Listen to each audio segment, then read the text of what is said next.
gentlemen, welcome back to the Emperor's Speech podcast. I'm pleased to see you guys here. Back, obviously, to the second episode. This month's special guest is an individual which, at the first look, screams power, might, and I wouldn't want to mess with that guy kind of look, but his growth mindset and all that self-discipline which got him to the stage where he is today and guided him to who will be possibly one of the strongest men that I would ever see in my life. Ladies and gentlemen, please welcome veteran and strongman Bryn the Viking. Yeah, Bryn the Viking, strongman. Yes, sir. Yeah, cheers for that introduction, mate. No, of course, bro. Of course, I had to. Like I said, how are you? How have you been? All right? Yeah, not too bad. Yeah, training's not going too bad. Obviously, I've just suffered an injury that you know about. Minor pectoral tear. Oh, wow. Just so for a lot of people, it's just basically my chest muscle. Had a little bit of an injury there, so I'm just rehabbing that at the moment. But yeah, other than that, everything else she said was correct. Yeah, I appreciate it. Veteran of the army, and did 12 years, just been doing strongman for 3 years at the moment. Wow, no, that's impressive. I was going to say, so having come this far, let's start from the beginning of when you started all this. Say, in your teenage times, between 18 to 21, what was young Bryn up to?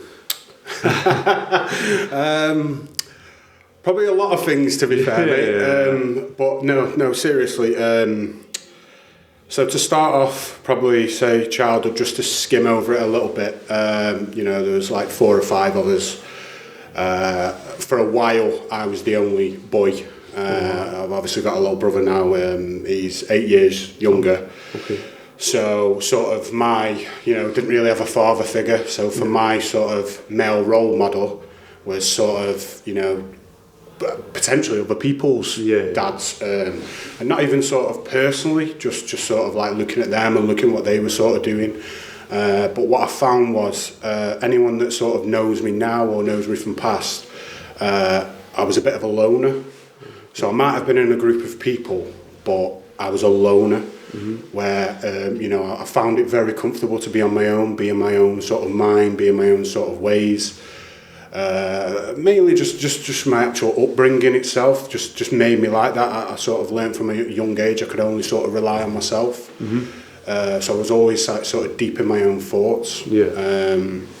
And sort of just the actual passion itself for anything, not just for strongman, just for anything. I learned at a young age, and I said to myself at a young age, if I'm going to do anything in life, I'm going to do it with this and this. And that's sort of that's from a really young age, sort of talking 10, 11, 12.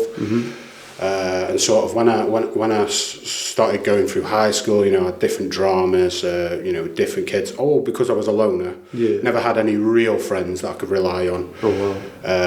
And didn't really secure any real friends sort of till the end of high school, my last 2 years. Sort of bounced around from homes, bounced around from different schools. I was sort of always a good kid, just in the wrong place at the wrong time. And anyone that knew me sort of knew that I wasn't a bad kid. I was just always the kid that was left with the trouble at the end. Whereas the bad kids, they'd already scooted off and gone, it's his fault. So. But the actual mindset itself, I learned at a young age. I was sort of on my own. I was on my own, and I had to fend for myself. And I had family around me, and there's people around me that they know who they are. They've done so much for me, but even they can say he's always been a loner, and and everything that he's ever achieved, he's maybe had help off people. But he's always just once he makes his mind up, he's gone. That makes sense. And it's just up to you to tag along or catch up or whatever, because he's off on one. So.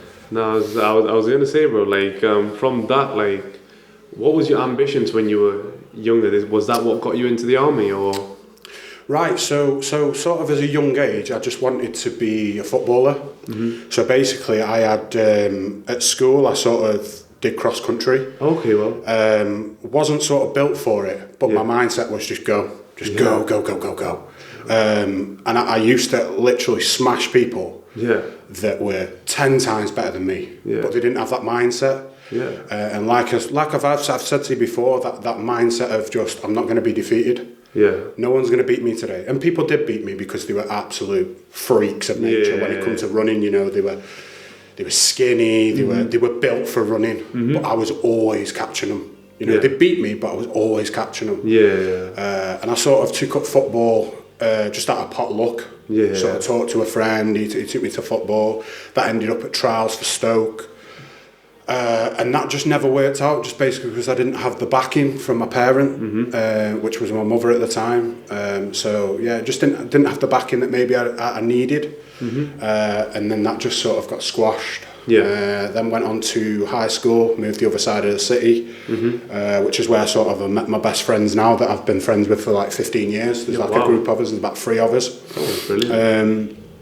And I just remember, the reason I started the gym is because I remember, you know, we sort of, like I say about the, you know, the loner mentality, there was about 5 or 6 of us, and we always used to go to my mates, and we'd always, you know, sit around and chat, and we're getting cars, we're doing this, we're doing that, and in the end I just got tired of the chat, and I just decided, you know what, I'm just going to go off on my own, do my own thing. Started the gym. I started at a place called, what was it called? Shelton College. Oh, is it? So it's sort of, it's Colden College, sorry, which is in Shelton, sort of like Stoke area. And I started there, and I just remember walking in, you know, I was lean, I was tall, I was lean, I had broad shoulders like my old man. And sort of just did everything, shoulders, arm, everything. And I literally trained 5 days a week, not having a clue what I was doing. And just, it took off from there. And it got to the point where I got that obsessed, there was nothing else I was doing. So my family that I was loosely attached to, so say sisters and stuff like that, who stayed quite close, they could literally tell you where I was. I was either in the house, I was cooking, I was eating, I was out running, or I was at the gym. There was no time for girls, there was no time for friends, there was no time for nothing. I just took 6, 7, 8 months off and just come back as like this guy that had put on like 10 kilo. And people were just like, who's this? Where have you come from, bro? What have you been doing? And I'm like, I've been doing exactly what we said we were going to do, but I've actually done it. And then from there, like I say, my friends started the gym, you know, they did their things, but I just cracked on. From there. You got quite a bit of a head start on them. Because I just knuckled down and I just said, you know what, I'm tired of the chat. And you know, this is the thing that like you're going to make a decision. At some point you're going to make a decision where you either want to talk about it, or you just want to do it. And my mindset was just headphones in.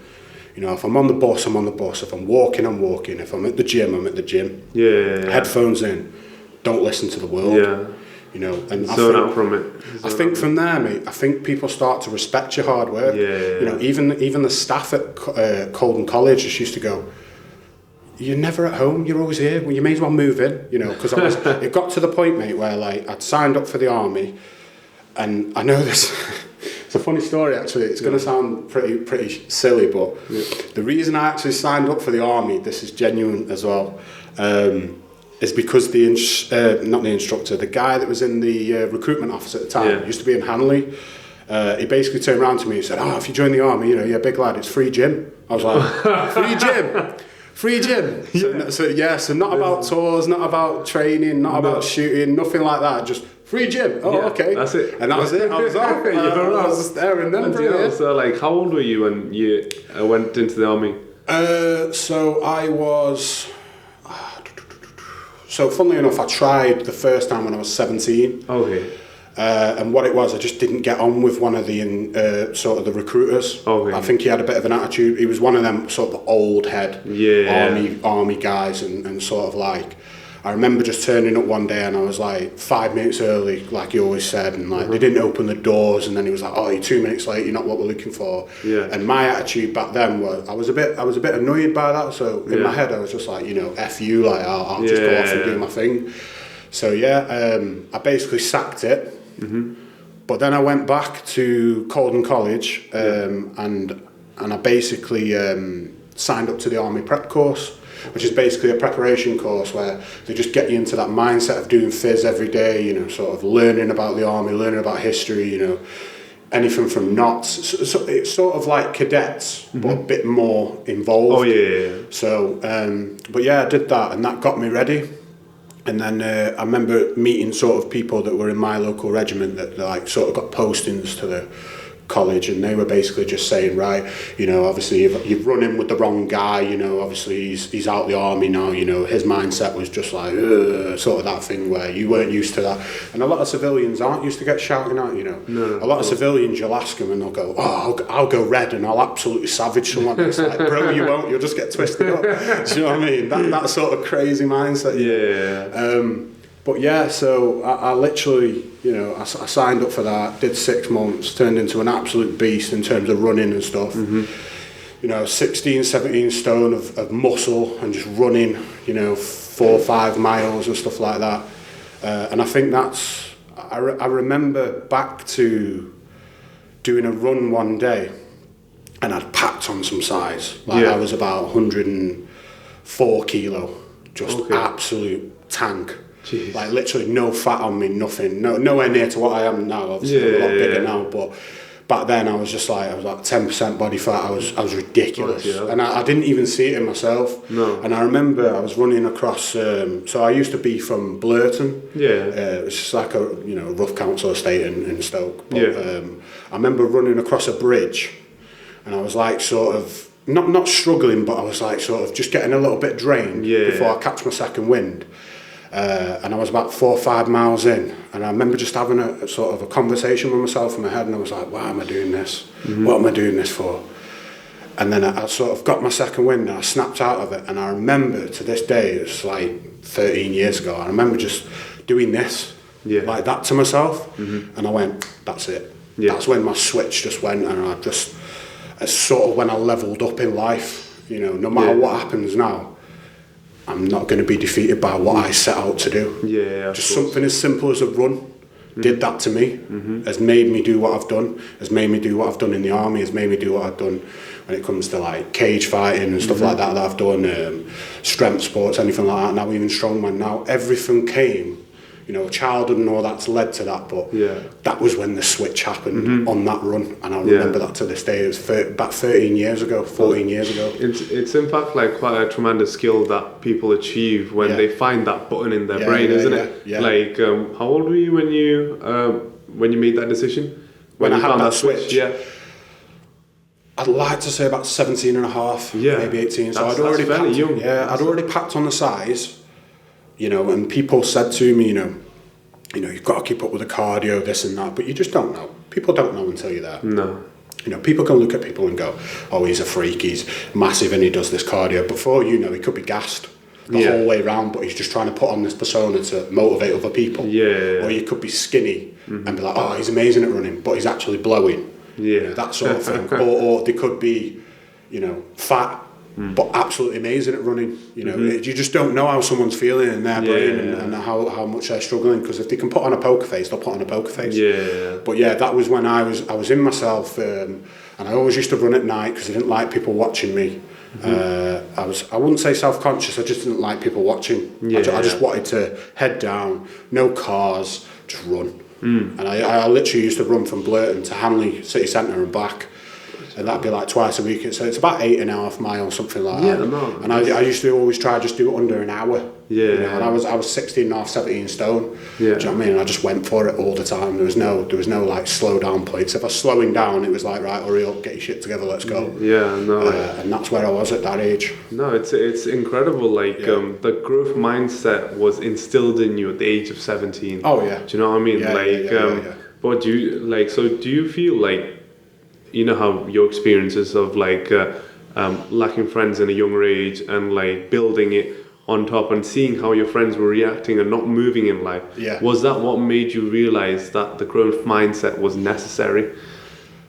I believed I just needed to branch off on my own. You know, I kept in contact, you know, I still spoke to them, but I just thought, they're comfortable where they are, and that's fine. That's fine. Anyone that wants to be like that, that's fine. They're enjoying life.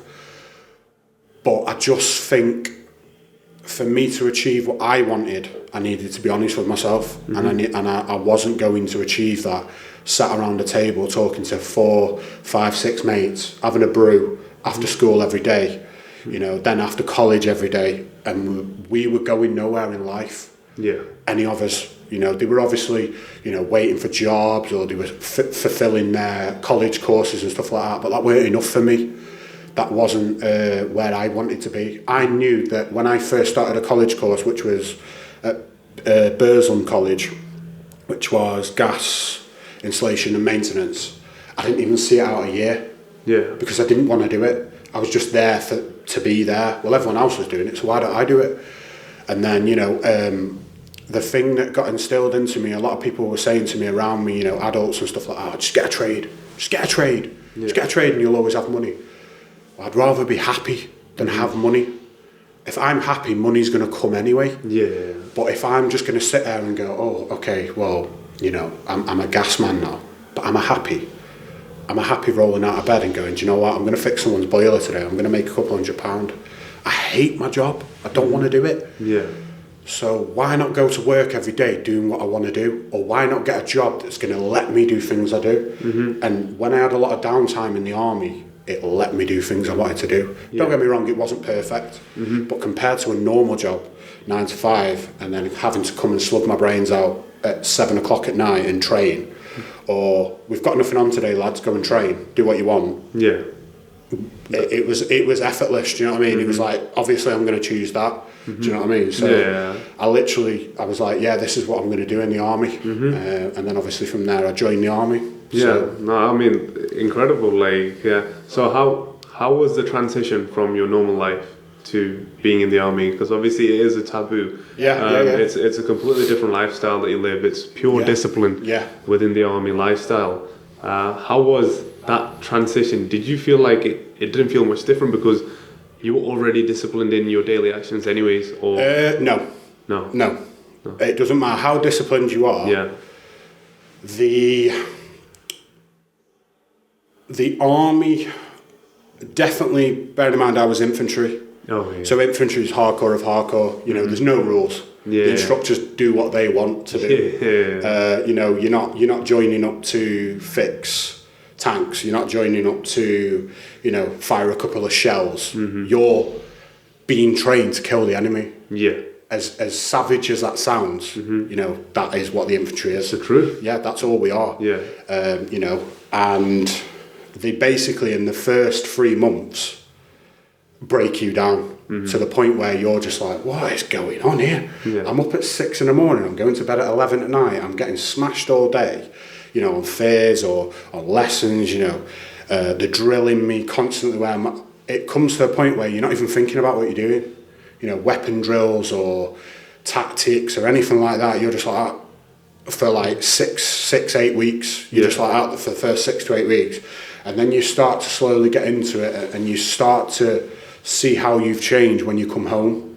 Mm-hmm. And you start using certain words and you get a newfound respect, but only for the people that are like you. Yeah. And that's not to say when you see civilians that, you look at them different and you haven't got any respect for anyone. Mm-hmm. It's just in sort of the cheesiest way possible. It's a brotherhood. Yeah. Or a sisterhood. There's certain, there's women that I've come in contact with in the army as well, and they're just the same. Their mentality is not a civilian mentality. Yeah. You can say things to them that they just laugh off. Mm-hmm. It'd be like water off a duck's back. If you said that to a civilian, they would break down and cry. Mm-hmm. It's literally like it's not comparable. No.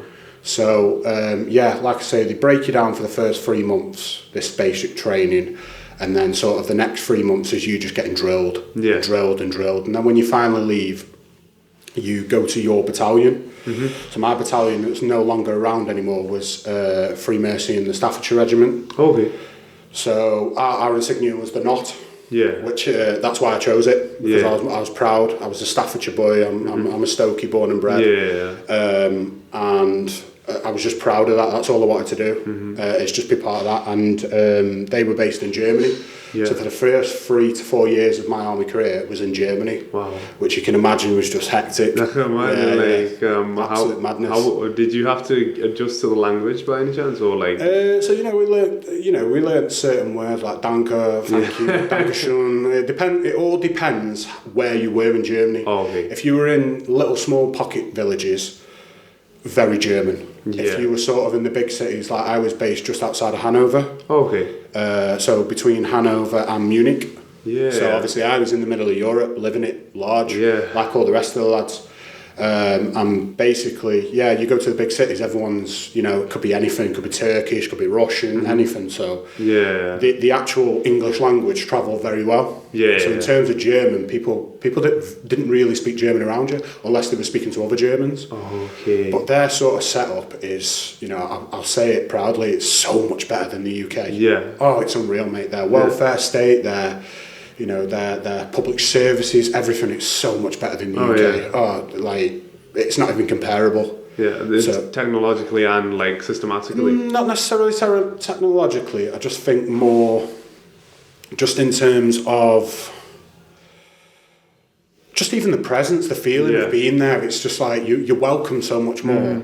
Whereas over here, it's anything from people who are really happy or really sad. Yeah. Whereas over there, you don't even get the sense of anyone's working. Yeah. Everyone's just Peter-pottering around their lives, enjoying their lives. I think they have, don't quote me now, but I think they have 3 to 4 day working weeks. Yeah. Always off Wednesdays or midday finishes. Yeah. That's pretty much every company. Wow. So, everyone's just pottering around doing their own thing. Yeah. You don't pay road tax. Something as simple as that, you pay all your tax on your fuel, and somehow their fuel is still cheaper than ours. So take from that what you will. I think some people might be moving to Germany. Well, honestly, I that country itself I can't speak highly enough of. So obviously our countries have had dramas in the past. Yeah, and of course it's completely forgotten about over there now. They love us. Of course. So that was pretty much my time in Germany, and then we moved back, and then I moved back to a place called Chester. Chester, okay. So we moved in Chester, and I was in Chester for 7 years. All right. So I just lived it up in Chester as well. Yeah. Cheshire Oaks, Cheshire nightlife. It was amazing. Yeah, Liverpool on my doorstep. It's quite a posher area, isn't it? Chester, It's got this rough area. Of course. It's got this rough area. So after Germany, what was the other international countries that you managed to? Oh, that I visited. Yeah. So when I said to you before, when you're asking questions, places that I've visited, they were either on like exercises or tours and stuff like that. So there's times where I've spent like 6 to 8 months in the Middle East at a time. There's times where I've spent 6 to 8 months in Cyprus. There's times where I've spent time in Canada. There's times where I've crossed the border into America. There's times where I went from one side of America to the other. Just absolute madness. And experiencing so many cultures. There was times where obviously there's a little bit of shimphing going on, which is basically for civvies. That's moaning in the army. But the thought process I got is if you don't moan, they're going to make it harder. So if we moan, they make it easier anyway. So I just sort of had that load of mindset where I just lived in it and let everyone moan for me. And then I was just like, okay, we're having 2 weeks off. Let's go to America. No problem, guys. See you later. But honestly, the amount I've experienced in 12 years is ridiculous. I've already lived a life, and I don't mean like going off to Ibiza with my mates and necking back a few shots and listening to a bit of punk music. I've lived. I've experienced different cultures. I've been out on nightlife on things that I never dreamed I would see. I literally walked away from the army with the quote in my head where I was like, nothing in life shocks me anymore. Because I've seen everything. And then people, I remember seeing some film the other day where it was like, it was Team America. And it was like, have you ever seen a guy eat his own head? Well, you haven't seen everything though, have you? And I was like, well, I've nearly seen that as well. You know what I mean? So I literally like, it's amazing. But, you know, there has been bad times in the army as well, you know, like any job. But, I wouldn't change it. Mm-hmm. No, of course. Everything I've seen in the army tours, everything like that, I wouldn't change. Yeah. So it's just moulded me to what I am. No, of course. I mean, it speaks quite against, like, the stereotype that people see in, like, obviously, like, when they think the army, or they're just always at war. Yeah. Like, all they see is war. Do you know what I mean? Like, the videos and so on, and, like, how media portrays, like, the army and so on. And, like, your side of the story shows that there's a beautiful side to it as well. Like, that you're not going to be stationed at Iraq or, like, somewhere in the middle of war or whatever. Do you know what I mean? Yeah. But above all of this, like, who is your hero or inspiration? Surely you must have had somebody that you looked up to. Yeah. So, as a young guy, you know, again, a bit cheesy, but as a young guy when I first started the gym, I just wanted to be as big as possible, as strong as possible, and as fit as possible. Yeah. So I don't know if many people have, well, you must have heard of the guy, he's an absolute legend, but I basically grew up sort of 17, 18, 19 wanting to be Brock Lesnar. Oh, Brock Lesnar. Wanting to be Brock Lesnar. Wow. And everything I did was just based off him, you know. Whether it be strength, whether it be movement, everything I was just doing to try and be him. Yeah. Because that's all I wanted, because I thought if I'm him, you know, then that's it, innit? I'm untouchable. And that's just the mindset that I had. I just wanted to be just like him. I just wanted to achieve what he'd achieved, and not sort of the wrestling thing, but sort of the stature and, you know, just sort of this. He's sort of a godlike figure in the world of strength and the world of movement, because the guy's an absolute freak. Of course. And I wanted that. I wanted people to look at me and go, this guy's a freak. You know what I mean? And that's what I wanted. Oh, of course. But funnily enough, a lot of people used to be like, the way he moves, the way he is, the way he looks like the Russian Ivan Drago. So I was like, and even when I was running along, sort of the length of my running, the gait that I used to run like Ivan Drago used to run. So he's running round in Rocky 4 and he's just like that, and then he's just going bang, hitting the punch bag. That's how I used to run. Oh wow. But so it was amazing. But so was it like the best of both worlds of Drago and Brock Lesnar? Yeah. But sort of, as I've gone on in life, it's sort of changed.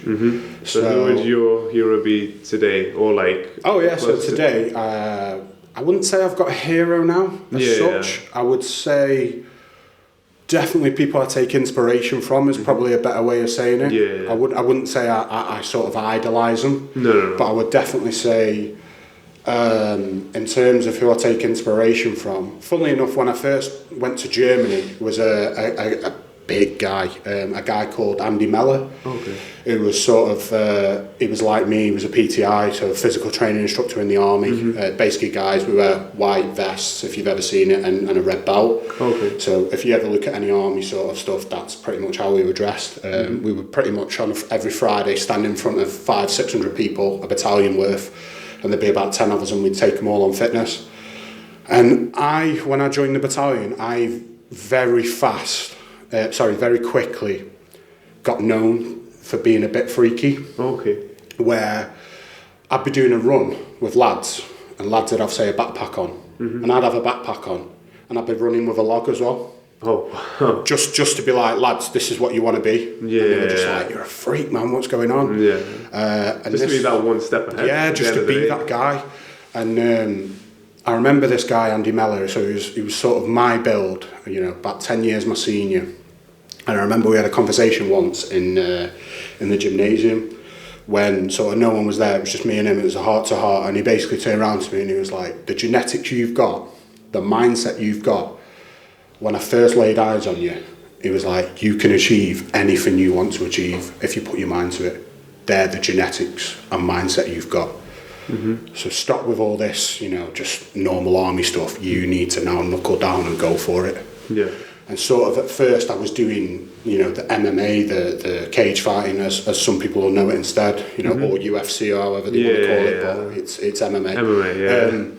But yeah, basically I started off with that, you know, and I sort of wouldn't say I had any cheering squad, around me saying, oh, you know, you're going to smash it, you're going to do this, you're going to do that. You know, I had my close 2 or 3 pals, but other than that, it was just like me, or my mindset, this is what I'm going to achieve. You know, and sort of, I used to smash training, and I had a couple of fights, and then there was something about the sport I just fell out of love with. It was more about ticket selling than actually me doing well. So I just fell out of love with that. But because I had this drive, I needed, and this sense of fulfillment, I needed something. Yeah. So very fast, I fell in love with strongman. Because, you know, a lot of people talk about him, what they think about him is another thing, but I basically seen this sort of young, absolute tank of a man, Eddie Hall. And I looked at that and I just went, why not? Yeah. Why not? Yeah. Very similar builds. At 16, I was bigger than him. Yeah. So why not? You know, and the guy's an absolute genetic freak. Yeah. Absolute freak, you know. But I just thought to myself, why not? You know, obviously I've done more as he's sort of progressed in the strongman world and sort of quit his job and done the absolute epic feats of strength that he's done. I was still cracking on in the army. I was still doing things like, you know, going to, as people call it, war and doing exercises and stuff like that. And in the end, I just went, what am I doing this for? It's pointless. I'm not going to achieve anything in strongman doing this. I've still got to run. I've still got to shoot things. I've still got to run up and down hills. I've still got to nav. I've still got to, you know, lead blokes, as it were, sort of stuff like that. And you can't do both. So I need to get out now. And I need to leave and I need to set up things. And as you know, the owner, Paul, luckily, I got brought here by a mate called Neil, and basically very fast struck up a relationship with Paul. Yeah. You know, and I was training here, I can't even remember, maybe a year, something like that. I don't know. And then basically sponsored me. Oh, wow. But I think what he seen was the amount of commitment I put in. So I was still living in Chester, and I was travelling here 3-4 times a week, spending, you know, anywhere from £60 to £70 on fuel, doing 2-hour round trips, just to train here, because I had strongman. We had nothing in Chester. He's seen that. He was like, you know, this guy is who he is, and then sponsored me. Wow. And then was like, as soon as I left the army, he was like, bro, do you want a job? And that's sort of how my training went from one level to the next. Because if I wasn't working, I was training. If I wasn't training, I was at home and resting. And that's basically how that all sort of piled into one. And I went from doing, you know, my first comp, which was a novice comp, straight into Northern qualifiers, my second comp, which was to go to England. So I remember seeing people at the Northern qualifiers and going, so I seen him like doing a novice comp about 6 months ago. Yeah. And he's not done a comp since, why is he here? And I remember going there and I finished 11th out of 14. Oh yeah. But I remember the guy that won it, Paul Smith, who's now at Worlds. Yeah. I remember him saying like, it's alright bro, I remember my first time I came last. Yeah. Now I win it for fun. And I'm just like, do you know what I mean? Slowly, how far can I go? Yeah. Yeah. So like it shows that like in terms of mistakes, like lead to growth, and like failure leads to growth as well. Like or you don't necessarily have to come first all the time. In order to reach success in a sense. So like, what's one of the mistakes that you've made in the past that you're grateful for today?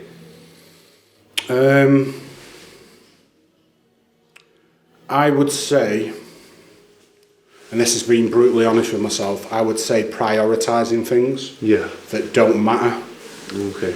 I would say I struggled with that more at a younger age than now. Interesting. Because at a younger age, I was training, and because I was training that much, I had no time for women at all. Yeah. So, you know, I would sort of, I don't know, at 21, 22, still in the military, you know, I would speak to a girl, I'd maybe meet up, I'd maybe talk to her a couple of days, and then I wouldn't text her. Because I was that focused on training. You know, people could say, oh, you know, he's a bit of an ass or whatever, but, you know, we're all young, we're all stupid at one point, but I literally did it that many times because it was just training, food. oh no, I've got a day off, I've got time to meet someone. I'd meet someone and then I'm training for the next 5-6 days. Yeah. And my phone, I'm not interested. All I'm interested in is new tracks, new ways to train, new ways to eat. That's all I was focused on. Mm-hmm. And anyone that knows me closely will say that. The guy's different. It's just his mindset's different. Mm-hmm. You know, and just being brutally honest with myself, it's always been like that because I've always needed to achieve something. I've always needed fulfillment. Mm-hmm. I've always looked in the mirror and gone, I'm not happy with what I've done. Yeah. And funnily enough, I remember seeing it. There was a guy, and he's another freak as well, a guy called Ross Edgley. Okay. He had a conversation on one of Eddie's videos with Eddie Hall. Yeah. And they basically said there's sort of like I can't remember exactly, but there's sort of like a pyramid, mm-hmm. which is, it's sort of like most people in life, you know, they want to own a house, they want to pay it off by the time they're 60, they want to enjoy the next 20 years of their life and chill out, retired. You know, that's their sort of life, mm-hmm. and they're happy with that, and that's great, because as long as you're happy, that's fine. Yeah. But sort of people with my mindset are never satisfied. Mm-hmm. They will put training and their goal above everything. Mm-hmm. And, you know, and some people can look at that and go, well, that's not good. You know, you need family around you, you need kids, you need this, you need that. And it's a very selfish mentality. Mm-hmm. And I agree with that 100%. You know, there's things I've given up in life that I will maybe look back in 10 years and be like, why did I do that? Mm-hmm. But as long as I've achieved what I wanted, mm-hmm. I can live with it. Yeah. And I know some people will have something to say about that and say, well, that's not right. Mm-hmm. But just to cut the bull, I think you're here once. Mm-hmm. And when I turn, you know, to an age where I can no longer do what I need to do, say 40, 50, I'm out of my athletic prime, mm-hmm. I'm going to be able to look back and say, right, okay, you know, I've done this, I've done that, I've made mistakes, but I achieved what I wanted to achieve. I didn't have a good upbringing, you know, I didn't have loads of money pushed my way. Everything I did because I grafted. Mm-hmm. Everything I did was because up here was constantly going, bro, you need to do it, you need to do it. You need to achieve what you want to achieve. Otherwise, why did you set out in the first place? When you first heard and read about David Goggins, you said you've got quite very similar mindsets, or the goals not in goals, but the route that you guys came was in fact somewhat similar. A very similar childhood, like I say, he was the only child. It's funnily enough, it's because I was listening to his podcast with Joe Rogan, and a lot of it stems from abuse. Mm-hmm. And I just think when you're young, because you're a sponge. Mm-hmm. No, now don't get me wrong. My mum tried. Mm-hmm. She tried. I'll never take that away from her. She did try. Could she have tried harder? Yeah. Could she have maybe been better in certain areas, mm-hmm. like love, emotion, stuff like that? Definitely. But what I would say was, in terms of my mindset, sort of everything that I was sort of put through as a kid has made me into sort of the mindset I've got now. The sort of deep, dark places that I can access when I need it, mm-hmm. I wouldn't have without that. Yeah. The sort of things, sort of turmoils I've been through in my life, I wouldn't have that savagery, mm-hmm. you know, that sort of, you know, horrible places where I go to, if I didn't have that upbringing, mm-hmm. if, you know, I wasn't sofa surfing at 14, 15, stuff like that, you know, if I wasn't joining the army just, you know, for the gym, but just at the same time for somewhere to live. You know, in the army, it's a well-known fact, if you join the army, you've always got somewhere to live. You know, any barracks will take you, you know, stuff like that. And I think, you know, there's people out there that have had it rough as well, and they turn to drugs, mm-hmm. or they turn to alcohol, or they turn to, you know, just bad things in life, and you know, you can't judge them. You can't judge them. You can't judge anyone like that, because they've done what they've done, you know. But what I am a firm believer of is, although I'm not going to judge you necessarily for what you've done, I'll always say everyone's got their own choices. Mm-hmm. And so I made my choices. It's mostly stem from a hole inside, in which some say you chose to go the strongman route, where you focused on, like, you filled that hole in through training and like consistency. Meanwhile, like other people turn to drugs or alcohol, or like the other things. I completely agree with you in terms of like the judgment phase, but like you said, like it is a choice at the end of the day. Yeah, definitely. Definitely. Because you're doing it to yourself. No one's forcing you to do the drugs. No one's forcing you to do the alcohol. No. And no one's forcing you to train. But no, exactly. You're choosing to do that. Yeah. No one's forced you to leg press. What way was it? Like last time I saw you do, I saw 2 reds at the end. So. Oh, that was like.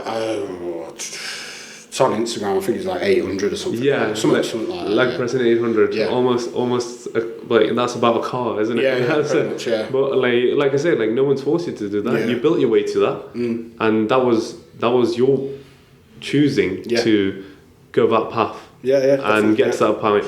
Like everybody has holes in them. How big the holes are, that's each person's experiences in general. But to grow out of it, I say like. It's getting out of that comfort zone. Like people like that temporary satisfaction that they get from drugs, alcohol, and like just cheap dopamine. Do you know what I mean? Yeah. Meanwhile, like the long term, like success and achievement. Say you could look back at that weight and you're casually saying it like that's something anybody could do, but like it's not something like anyone could do in reality, because like I could never imagine. Like putting that many plates on a leg press machine that you actually have to bring the 25s from downstairs all the way upstairs. Yeah, definitely. It's crazy, man. It's crazy. Yeah. But like, in your perspective, why do some people succeed and others don't? So this is only my opinion. What I would say is, so I'd say 2 things. I'd say 1, they're not brutally honest with themselves. Yeah. They're not brutally honest. And 2, a lot of people, I would say in society now, are so comfortable that when they need to come out of their comfort zone to achieve anything, whether that be academically, whether that be spiritually, whether that be physically, it's so easy to go. I'll tell you, I don't know if you ever heard a quote. It's sort of from I can't remember the boxer, but it basically says it's very hard to get up in the morning at 5 in the morning, go for a run when you've got silk pajamas on. So if you're comforted, whether you're a young kid and you live with your parents and you've got a lovely upbringing, mum and dad are still together, or you've got a nice little dog and warm house and stuff like that. If you've got that, your time frame is very extended for you. Well, I don't need to get a job because I don't need to move out. Mum and dad will look after me. I'm an only child. There's 2 of us. Mum and dad can support me. I think when you are, excuse my language, when you are from a shithole environment, whether it be, and it's not to say that all are, but if you're from like a council estate, for example, which a lot of us are, your upbringing is basically, you've got no love. You're having to fight for love. You're having to fight to achieve things in life. Nothing's given to you.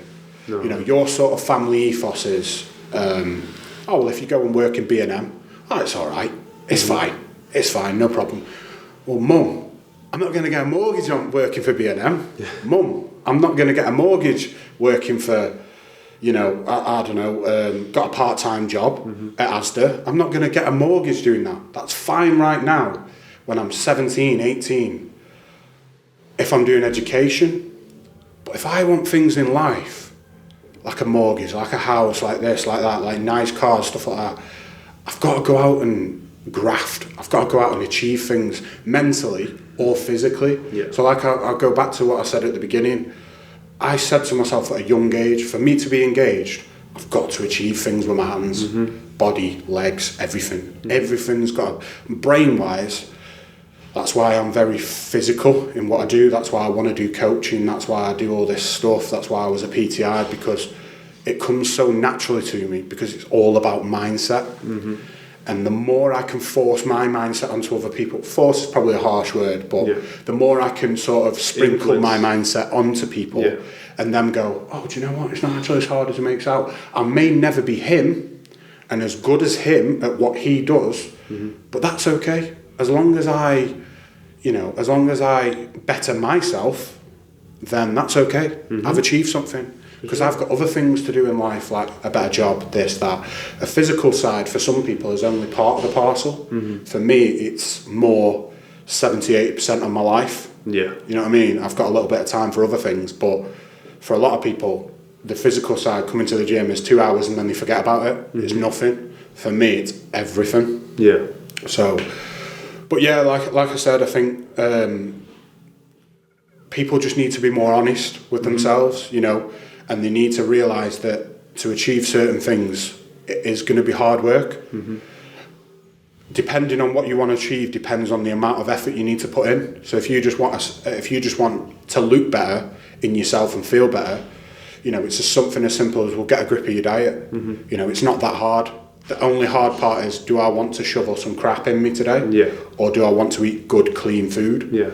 You know, if you want to do that. Anybody could be motivated for a short time, but like the real hard work starts when you run out of that motivation. That's when the real hard work starts, isn't it? Yeah. So like, funny how you say about like you have to be brutally honest, because my first episode was actually about honesty that I ever did for my podcast in general. I have like weekly episodes, but on that, like I mentioned that people live in a delusion where like they think that their life is okay and where they are is perfectly fine, because that's what they're told by media nowadays. Every rapper, singer, social media influencer tells their crowd that you're okay as you are.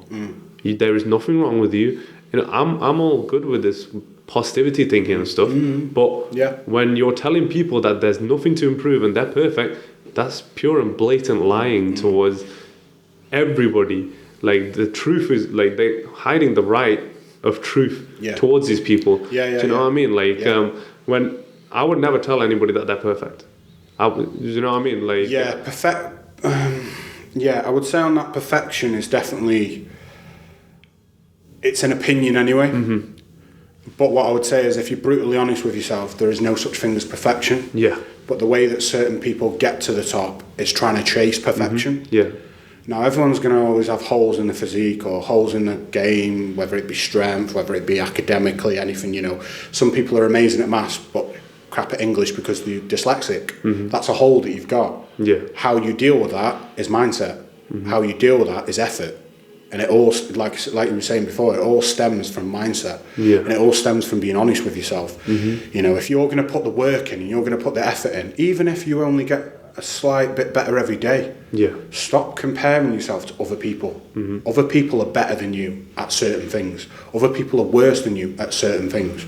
And I'll always use the quote, hard work beats talent. But when talent works hard, it's game over. For sure. So why are you going to try and come into the bodybuilding world and be better than Arnold? You haven't got the same genetics as Arnold. No, sure. You can only be the best you can be. And on the day, if that beats the next guy, then that's what you've done. That's what you've achieved. But if you can look yourself in the mirror and say, every single day that I did it, whether it be academics, whether it be physical, it doesn't have to be strength like I am. You know, because I've got a weird twisted mentality anyway. To beat myself up most days, you know, physically and go away aching, that's not normal for some people. Do you know what I mean? So but I just think if you can be honest with yourself and say, I put everything into this, so what that you finish behind the next guy? You know, some people say second isn't first, but what's first to you? Is first to you, well, do you know what, I went away, I got a degree, do you know what, I went away and I've got my first house, do you know what, I went away and I've achieved, I'm looking around and all these people that are sort of in my boat, my age, they haven't achieved anything. That should be gratitude, that should be enough for you to go, I've done what I need to do, what's my next goal?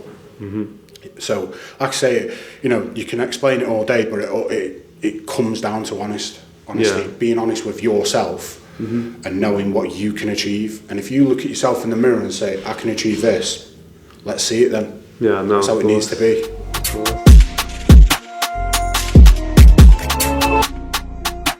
Would would you rather learn from your own mistakes or learn from other people's mistakes?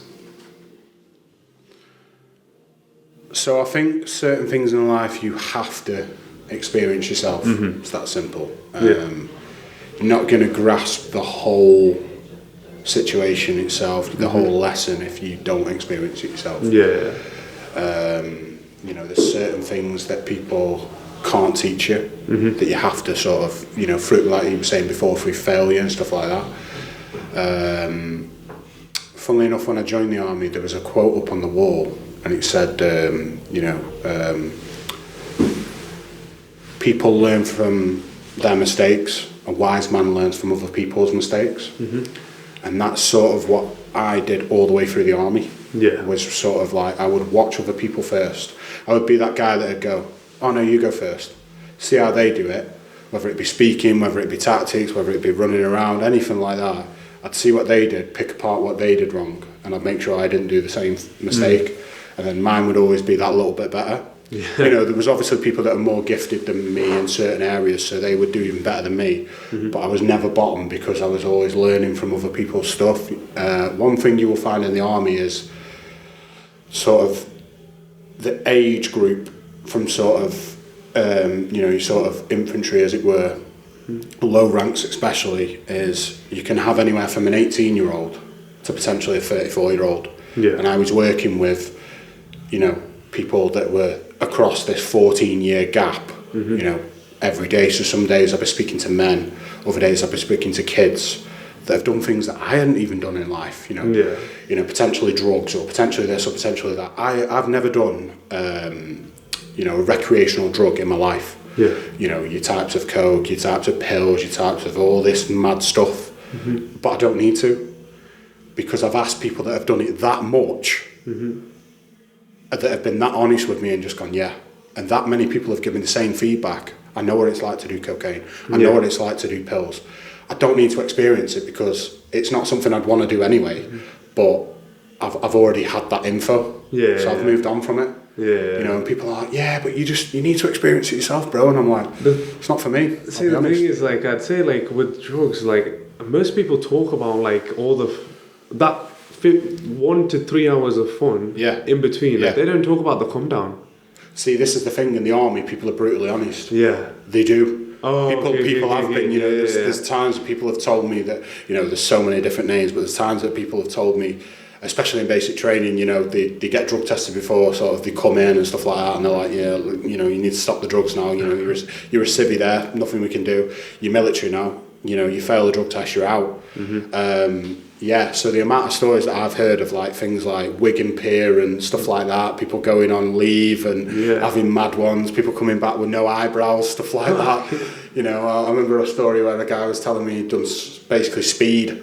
So he was just off on one for I don't know, however long his session was. And then for the next 3 days, you know, he was hid in his house, curtains closed, thinking people were coming after him. And I was like, that's not what I want to experience, that. But I'd already experienced because I'd seen it through him. And I'd seen how funny it was, took away how funny it was. I wouldn't want to experience that. So there's always, like, certain things in life that you should experience or you shouldn't experience.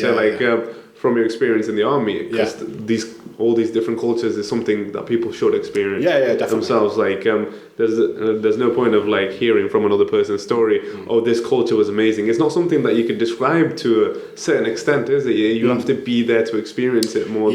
Definitely. What I would say, though, is, you know, there's certain places that I've been that you probably wouldn't experience. Example without rifles and without a little bit of backup and without the Americans with their Apaches and stuff like that. You know, but I seen people at their bare roots that have got no reason to lie to you, got no concept of the internet, got no concept of anything outside of their 50 to 100 mile radius. They know what they know. They know where the Earth is. You know, potentially they know about planets. That's about it. They don't know what it's like to have an iPhone. You know, they don't know what it's like to have, you know, potentially running fresh water just off a tap. You know, they don't know that. They live in mud huts or muddy compounds and stuff like that with wooden doors on. You know, their source of income is probably, selling poppies or anything like that. They're nothing like us. Yeah. They are probably as close to, some of them, they're probably as close to, probably where we came from as you can get now on the earth, because they're so in their own world. Yeah. And their idea of a bad day is not our idea of a bad day. No, of course not. So when people are like, I've lost my iPhone or my iPhone. I remember seeing a quote, I keep referring to quotes, but I remember seeing a quote that Elon Musk said, and he basically turned around and said, we're in a world now where you are more worried about your iPhone running out of charge and not having your charger than you are who you sleep with. Yeah. Where is your head sort of at? No, of course. And I'm like, well, these guys, all they care about is the next meal. Yeah. All they care about is that all their little beings around them, children, etc., are fed and clothed, whether that be rags, whether that be anything. They're not interested in what the weather is and, I forgot my coat. Yeah. That's out of the door for them, When you live in a society that we live in now, I just feel that a lot of people are just born privileged. Even your likes of what I said before, the shitholes. I still had running water. I still had food on the table. Yeah, okay, granted, not the best food, but I still had food on the table. Basic amenities. Yeah, this is it. Yeah, and I think people's mindset of what they're entitled to in life is totally different depending on which country you go to, depending on which culture you're part of, depending on your beliefs, depending on your parents' beliefs.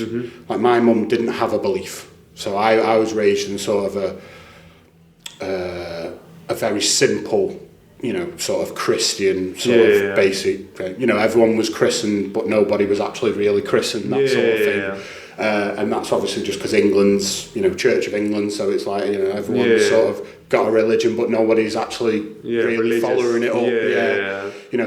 They sort of live their lives by loosely, I won't go out and kill anyone, I won't go out and thieve, I won't do this, I won't do that, but in actual fact, no one's actually religious. They just sort of take a bit from school or whatever, and that's it, that's where my morals are. But these people out there, in the Middle East and stuff like that, they're just on another level. Yeah, they're just on another level. There, for me to, potentially, or lads to give them a bit of rations, which to us is like, oh God, rations again. To them, is just like, oh my God, thank you. That's amazing. Do you know what I mean? And it's a the blessing. Amount of blessings and stuff you're giving them, and you're like, whoa, bro, I'll give you a sweet. And they're so appreciative of what you've got, because their idea of hitting the lottery is completely different to ours. Our life's superficial, materialistic. Their life is just survival. And I think sometimes people need to take a long, hard look at their lives and say, actually, do you know what? I ain't got it that bad. I really haven't got it that bad. One thing I've noticed in the Western world is people in my communities in general, say South Asian. I'm not representing them in any way, but people in our community and people in the West in general, they tend to be so, desperate to be victims. Do you know what I mean? Like the victim mindset is instilled on them, that they believe that they have real world problems. They want, and they stop talking about all this other nonsense, but they don't actually have problems. Like I realized that I started becoming a very spoiled brat. I came to the UK when I was 6 years old, with family. Like I was privileged in comparison to all the kids that I used to study with until I was 6 years old. And then when I came here, I was living lavish. We were in I grew up in Cheadle. It's not the most fanciest place in the world, but it's a farm area, and they're not used to seeing people of colour. Do you know what I mean? I thought I was having issues when I had people say racial slurs towards me. Then my parents took me to India when I was in year 9 and 10. That's when I was truly humbled. I started becoming even more spoiled, and then they took me to India. Back then, I hated it. I hated the idea. I was like, I can't believe you're doing this to me. Me and my brother actually, we were taken to India, and we both hated the whole idea of being in India. Studying, say this was a bench, you know, how in schools here, you have one specific bench for one student. Over there, in a state school, there's 3 levels, but my dad made sure I went to the state level school just so I'm truly humbled. And like I was sat with, on a 5-person bench, there was about 9 people sitting there. Do you know what I mean? And I was at the edge. Thankfully, I was the tallest, so I managed to get the most comfortable part of the bench. You know what I mean? Like, but in comparison to that, I come back from there with a completely different mindset. Like I was ready for whatever opportunity was thrown at me. I didn't want to be that lad which was complaining about not having the latest PSP or the PS2. Do you know what I mean? Like it completely switched me over. I saw the lives that these guys were getting. There was a friend of mine from India that like in year 10 that I met, and like he was excited to get a normal Casio watch that I had. Like I was like, oh, I'm probably gonna get rid of it, and he was like, please can I have it? He was excited to own a watch, a very basic watch, and I was baffled. I was like, yeah, of course. It was nothing to me. Do you know what I mean? But to him, it was like the world. Do you know what I mean? Like he wore that for the like 4 years after I saw him again, and I was like, you still wear that watch 4 years later? And like we're 18, 19 now, he's still wearing that same watch that I got him back then. And that's when I realized that's gratefulness. Do you know what I mean? I thought I was grateful, but then I see people which had so much less. Do you know what I mean? And then like that's when you stop realizing that I was truly blessed, regardless. And like from then on, I've never missed an opportunity that was presented to me. That's why at my age, I'm sat here doing a podcast. Do you know what I mean? Like everything was built on top of other things. But like I say, like a lot of people in the Western world, they're not like, a lot of people like to slander white people for having privileges. But the privilege is, if you live in the West, you are privileged. Doesn't matter which color skin, which thingy. Like there might be small systematic changes, but I truly believe that it's 100%. That you're living in the Western world, you have every privilege that people do in the rest of the world. Do you know what I mean? Like, I'm sure like you've seen it yourself, but you only saw that when you went to the army and saw the different cultures. Do you know what I mean? Like, did you have any idea how people lived over there? Like, I'm not saying like India's like those huts, but like it's still like it's quite the shock, isn't it? Like, well, when I think about India as a whole. I think about the population. The population's massive. You know, it's very comparable to China. You know, there are nice places in India. That was definitely one thing that's never portrayed on the media. You know, there's definitely rich people over there. But what I would say is, I've only ever seen what the media's portrayed. It's a country I've never been to. But, you know, going back to sort of when you said before with this whole, you know, the Western world and white people, a lot of things that never get spoken about is, you know, our country as a whole, or the United Kingdom as a whole, you know, survived on immigration at a very, you know, 40, 50 years ago. If we hadn't have had an influx of, say, Asian minority, coming over and being brought over and being invited to come over and work, this country would have crumbled. You know, we were post World War II. People had nothing. Most people moved to America, Australia, exactly. Now you South look Africa. Now you look at us now. You know, it's like you said before with the racial slurs and stuff like that. Now I can't imagine what it's like to be, you know, called certain things, whether you're Indian, whether you're, you know, black, whether you're, you know, from any background, you know, you could be black Caribbean, you could be black English, you know, your heritage, your sort of family's been here that long, you are black English or black British or however you want to describe yourself.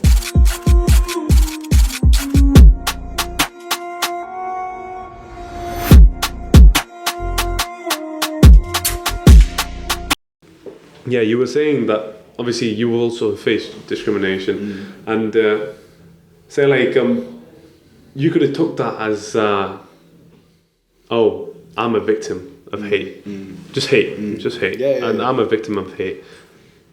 I'm going to be shriveling myself up and crying about my hate, or you could have just ignored it, tapped it off your shoulder, kept moving on in life. Do you know what I mean? Some things, like, I'm not saying like Racing shouldn't be taken seriously. It should be. Yeah, But at the end of the day, like, if you let it affect yourself and stop you from your movement, you're only doing it to yourself. That's it, yeah. Do you know what I mean? Basically, regardless of what it is, what kind of discrimination or like insult that you face, I strongly stick by. People just need to be honest with themselves and like keep moving forward. Trust the process, because like you let one obstacle get in your way. Like say if you're driving through a road, you see something in the road, are you gonna stop and turn back? No, you're just gonna drive around it. That's what you're gonna do. That's how it should be in life. Do you know what I mean? Yeah, definitely. Meanwhile, like I say, like one thing I've recently noticed is like the media is like portraying like say the plus size and so on being healthy. What's your opinion on that? So I would say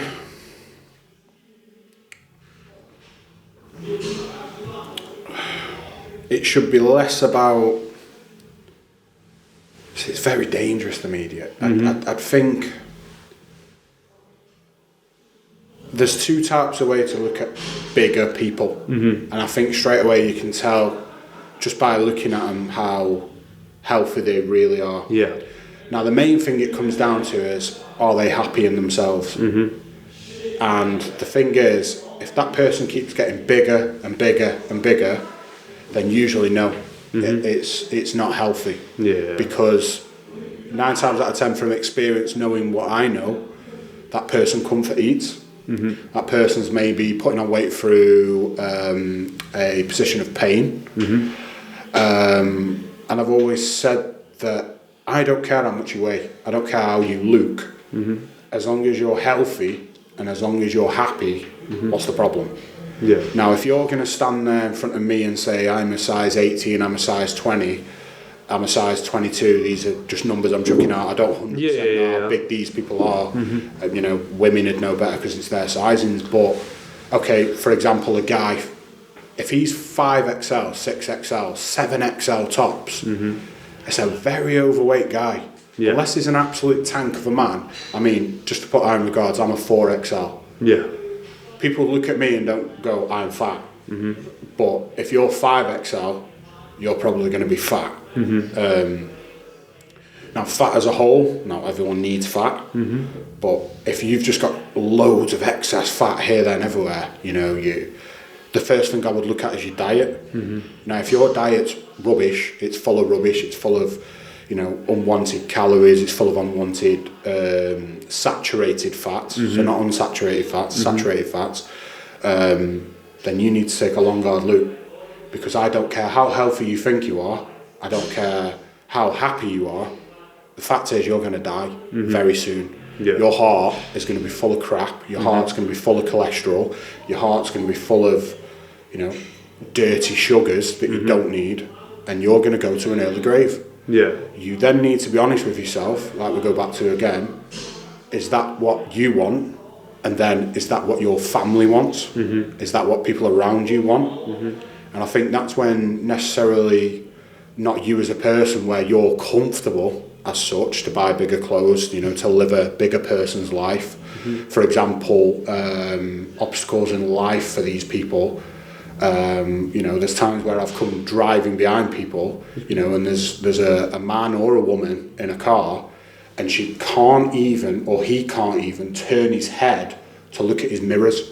Wow. Because they're that overweight and they're in the smallest car in the world. And I just think, why are you doing that to yourself? You know, there is conditions out there, but they're so rare.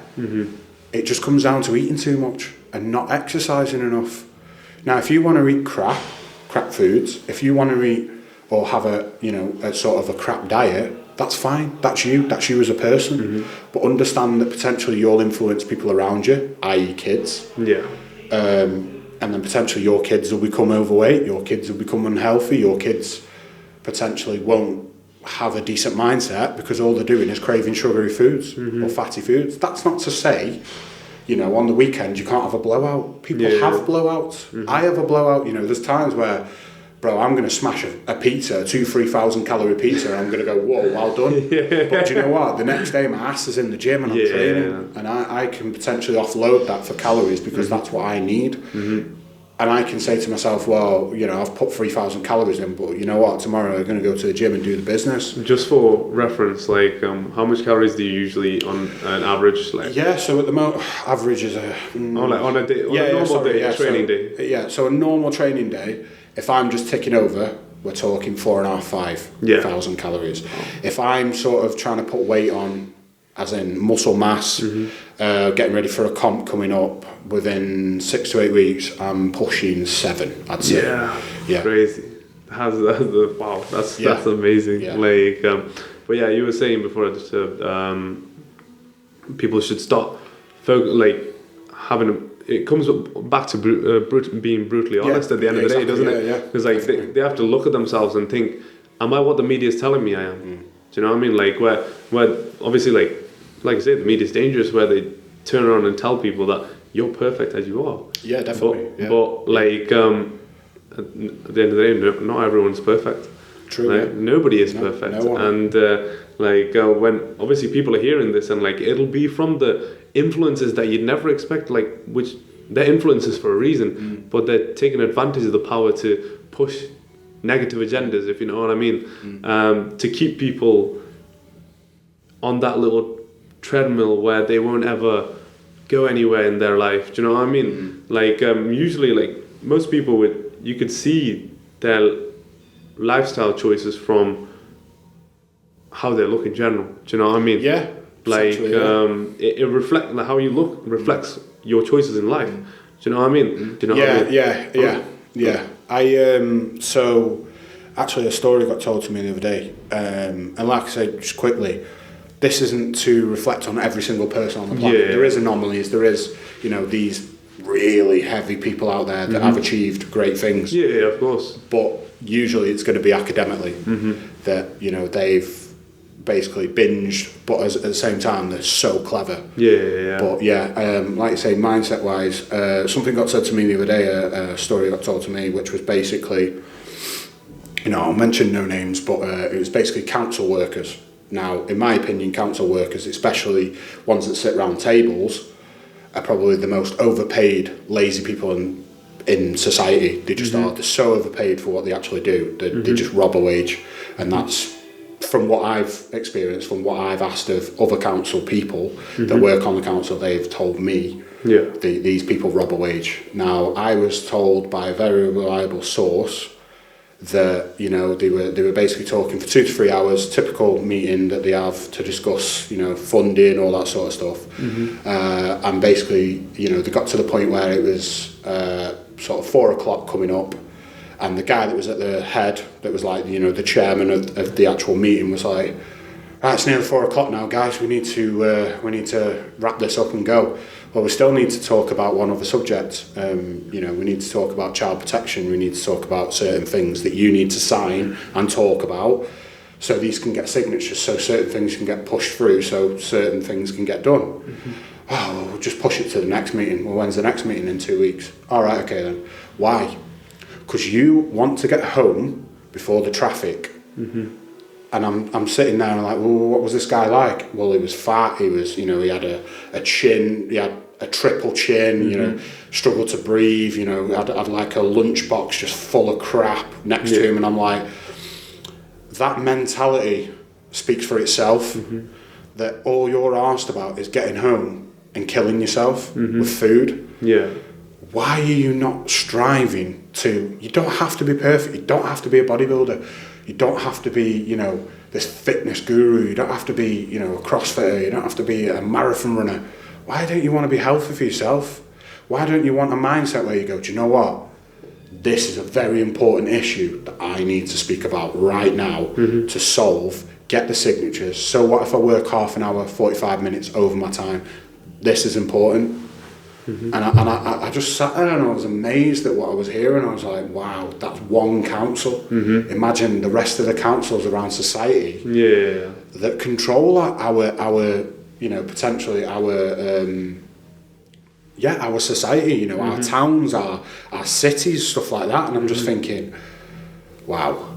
No, I know. Wow. I can imagine. That's society. Yeah. So imagine how bad it is in Parliament. You know, and I don't want to get off topic, but it's like, these are people that are elected in to sort out things for us that we potentially can't sort out for ourselves because you know, we're not deemed fit enough or whatever. And you know, these are people that are lazy, you know, that haven't got mindsets where they're trying to strive for things. They're not trying to strive for a better society. You know, there's good ones out there, of course there is, but as a whole, the mindset is, well, if the guy at the top's chilling and he's just like, yeah, okay, we'll sack it today, we'll do it the next week, everyone else is going to go, yeah, Sam, okay, see you later. Now, what are they going to do? We'll just go home as well then, because if you don't care, we don't care. We're all getting paid. And it's just like, well, you know, I seen that as a very big issue. So whether it had been that, whether it had even been potholes, well, potholes need filling, mate, so why are we not... Do you get what I mean? It's not about it's the fact that it's child protection, it's the fact that it could be anything. It's the fact that your mentality was, well, yeah, we're done for today. And it's like, well, yeah, but you don't finish for 15 minutes. So what if you go 15 minutes over? Does anyone really care that they're not getting paid for 15 minutes? When it's such an important thing to talk about. People are relying on you to sign these documents so they can now push other things through, other policies through that potentially will save or whatever lives. Do you know what I mean? And I think that his mentality as a whole, you know, from this storyteller, I'm like, that's not a mentality that I want working at my council that I pay taxes to. Do you know what I mean? And that speaks for anyone in life, whatever job role you're in public services or anything that can affect other people's lives. If you've got a lazy mentality, oh, we're clocking off in 15 minutes, it doesn't matter. It's like, well, is that really a mentality you need in that job role? Yeah, no, like when people which have so much power that they abuse it, it's quite annoying, isn't it? Like very annoying. If you think about it, like I'm sure you won't see anyone like that in the army, like in terms of, because like I remember you telling me like to get to the top, you have to be the top. Your mind has to already be there before you achieve that. Do you know what I mean? Like to get to general, like it's not 1-2 years worth of work, it's years. Talking 35-40 years of work. And he has to be infantry. You know, so he has to have had his boots on the ground, he has to have gone through the stuff that potentially we've gone through as sort of fighting soldiers to earn that. You know, and that's not to say other people don't do a good job, but you're not asking a medic, you're not asking an engineer, you're not asking an artilleryman, you're not asking a signaller to lead an army. You're asking a guy that's been there, done it, knows what it's about. You know, he's advising the PM at the time what his options or her options are. What do you honestly think, mate, when we're sat there? What do you think? What should we do? Well, I think we should do this with Iraq. This is what you've got available. This is what you should do. You know, and they're just guys that have given it everything. In a sense, do you think that system should be instilled in our general government, where like because they're not people which are usually people of a labourer's background, like your everyday everyday person who's doing everyday labour, say road workers or like people, say the NHS for example, people at the very top are never people which have actually worked in the NHS. Like it's very rarely in that case. Like recently I heard like in a specific somebody came in at the top and he has a finance background. Do you know what I mean? Like I'm not saying the location or where this happened, but I heard that and I was like, what experience does he have of controlling a hospital? Do you know what I mean? Totally. Like where he's actually been in the wards doing everyday work on the front line. But I feel like one of the biggest downfalls is that they give the control to the people which has no experience being hands-on the job. Do you know what I mean? Like it's I'm saying it like it's a simple solution, but it really isn't at the end of the day, because like trying to find somebody of that caliber up there is difficult on its own. Definitely. I think we could speak about Parliament and politics all day. There's a lot of flaws there. The system itself is very flawed. I believe somebody that has got a privileged background can potentially be in a very dangerous position very fast. You know, I mean, that's not to say that, you know, I know all the backgrounds, but for example, you'll look at, say, the last 2 years, we've gone from Boris. We've gone from Boris to, I can't remember her name because she was in for about 40 days. Oh, Liz Truss. Liz Truss, yeah. So she was basically in long enough to collect a pension, 100 grand thing a year, but she weren't in long enough to actually make any changes. Yeah. Then you've got to have another fight, and then the guy that she actually won against, Richie Sunak or something. Yeah, Richie Sunak, yeah. So it's like, well, to be honest, out of the two, I'd have picked him first. Not to say he's perfect. You know, but it's like you look at any of them, you look at Labour, you look at, who's the other one? You look at Labour, you look at the Lib Dems, you look at the Green Party, stuff like that, and you just go, well, they're all crap. The Tories are the best, but they're not any good either. But would I rather that, or let's go back 2 years, would I rather a free router that Jeremy Corbyn was offering me? Do you know what I mean? I don't need that. I need policies that are going to make, you know, me strive in life. If I make money, you're not going to tax me £1 million. You know, I'm actually going to be able to buy property and make myself better. I'm going to be able to have free trade. I'm going to be able to do this, do that, and I don't want to, you know, just hammer on about it. But I just think definitely now at the moment, whether people like it or not, the reason why the Tories won last time, in my personal opinion, especially in Stoke, and it was because Stoke's just Labour through and through. But the moment these crossings got spoke about, and you know, we'll shut the crossings, and people that are from these war-torn countries that are all men coming over on boats, not women and children, men coming over, you know, potentially a lot of them haven't got passports and all that stuff. That's why people have got problems, not because we're against immigration, not because we're racist. Basically, the Tories went, if you vote for us, we'll get rid of that. We won't get random people that potentially don't have the same cultural values as you and I and you, and their view on the world is totally different to ours, which it is. I can hold my hand up and say, people in the Middle East that are living in these lives, their sort of beliefs are not the same as ours. To mix them and say, hi guys, integrate into this society, everything will be perfect, is absolute ludicrous. You know, you're coming over here at say 6, you've integrated into society, and you can see this is what values are, this is what morals are, this is what standards I should keep myself to in a society. If you're being rushed from a country that's war-torn or not, because media like to push a lot of bull, you know, you've come through all these good countries that can offer you welfare and stuff like that, you then come over on a boat, and you're going, right, there you go, right there, crack on now.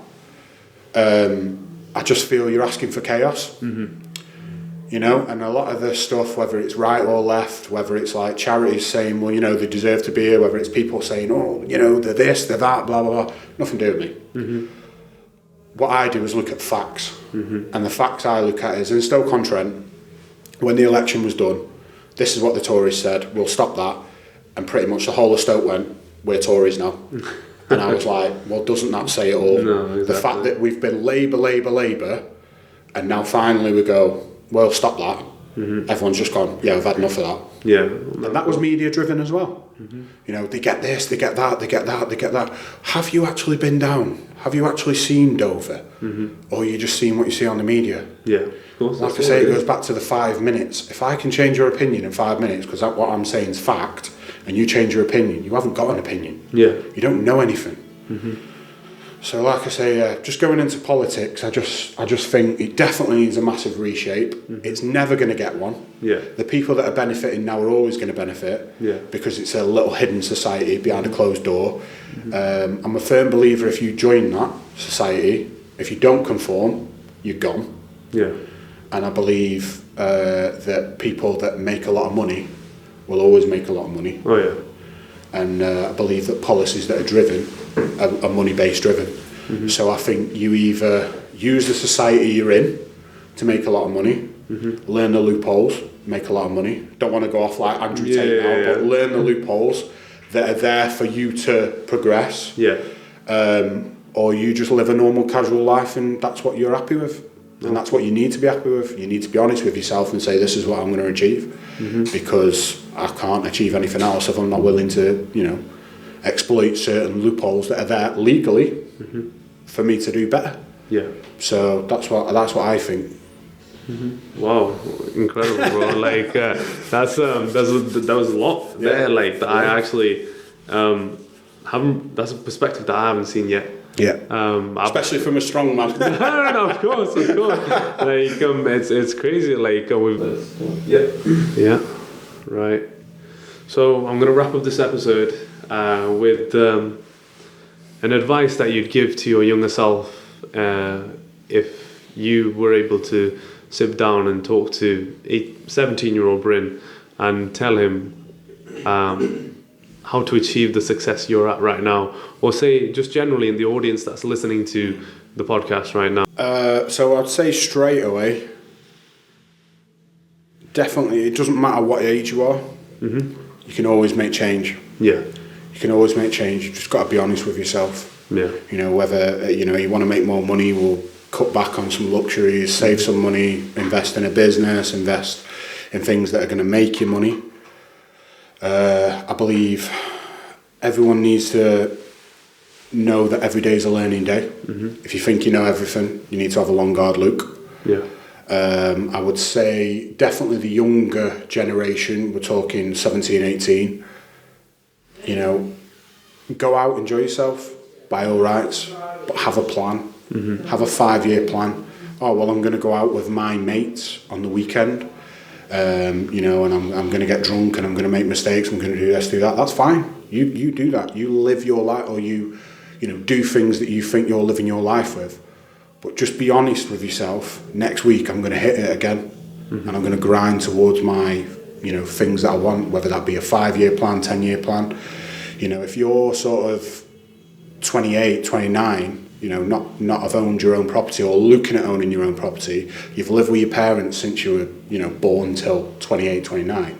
Why have you not got enough money for a house? Have you not got enough money for a deposit on a house? Have you spent it on cheap, stupid things? You know, luxury cars that you've lost money on, this and that. I would say definitely the younger generation, I would look to spend definitely my 20s to 30 trying to do anything like businesses, degrees, anything that can basically push them when they get to 30. I'm living comfortable now. I'm living a good, comfortable life. I believe your 20s, definitely now, the generation that is behind me now, sort of your 20s, they definitely need to start looking at long-term plans. Because, you know, they've got these ideas where they want to retire at 50.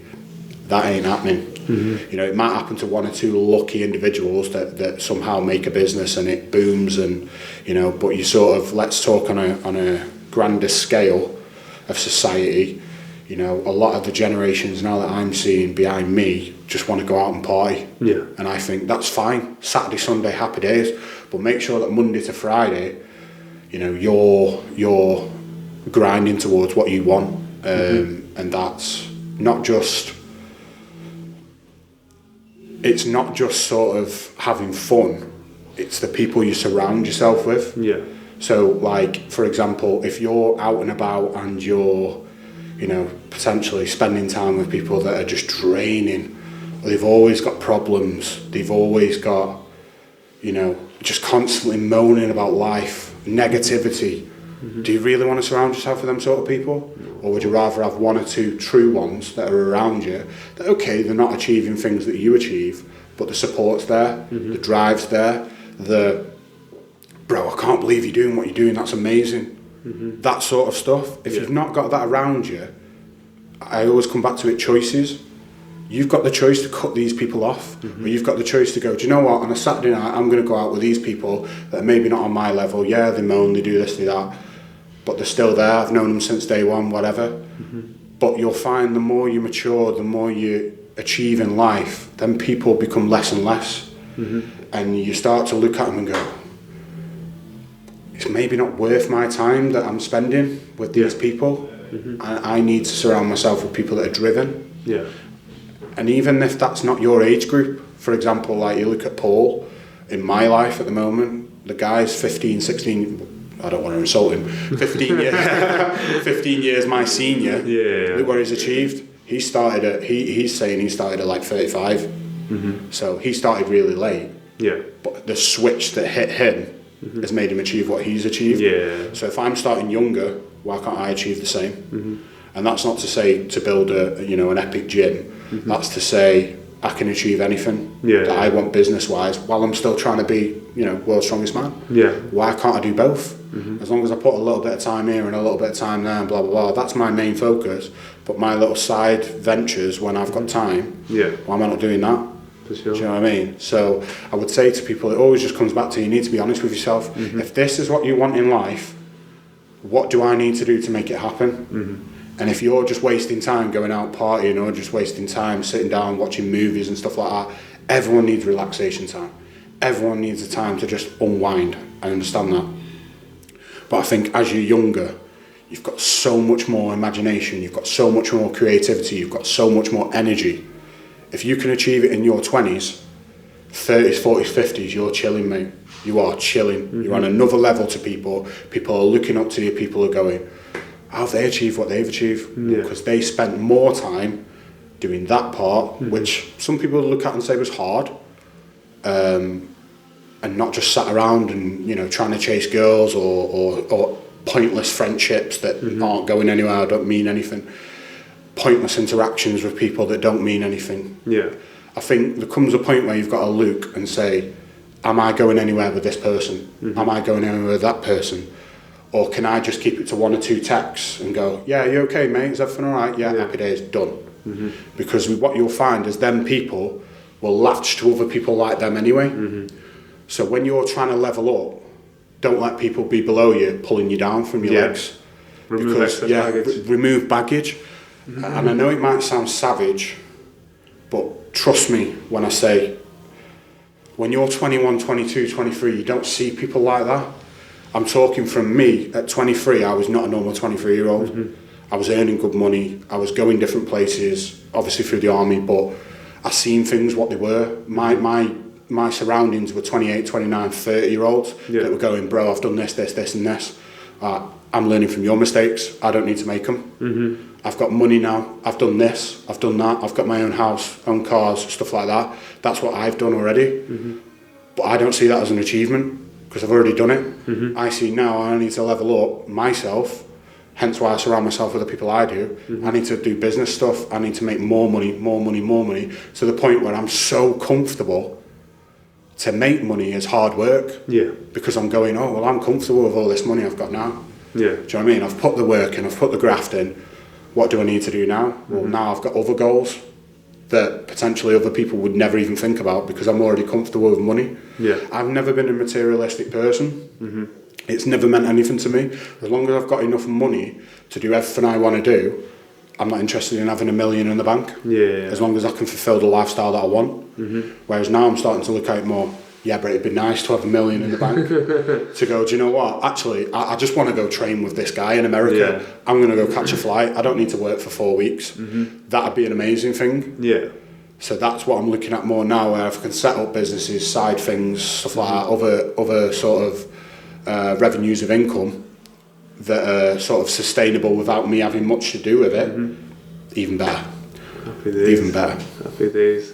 Well, thank you. It's been quite a shocking and insightful conversation. I'm sure like every single one of the viewers would probably be just as moved, or if not, if you see this episode and you haven't changed your mindset, then like you seriously need to get yourself checked, honestly. Because at the end of the day, this has just been an amazing experience. Honestly, it's been an honor for having you on my podcast today, and for the future that you have as well, it'll be crazy. I'm sure like in about 2 years time I won't be able to catch you on a podcast by then, because you're going to be up there. I'm not going to speak out too much, but like thank you, Bryn, I appreciate that. Definitely.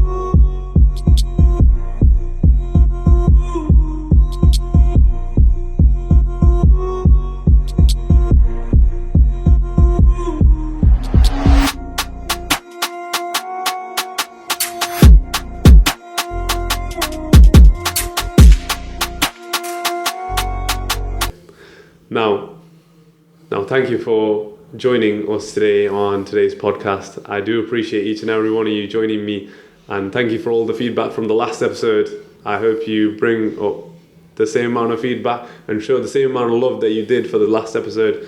And make sure you like, subscribe and share on YouTube if you're watching it on YouTube. And if it's on Spotify, make sure you follow and share as well, especially on Instagram. Make sure you follow and share to friends which would find this insightful. And if you've seen this and you haven't shared this, then like I said, you need to get yourself checked. But thank you very much, guys. I'll see you on the next episode, this time next month.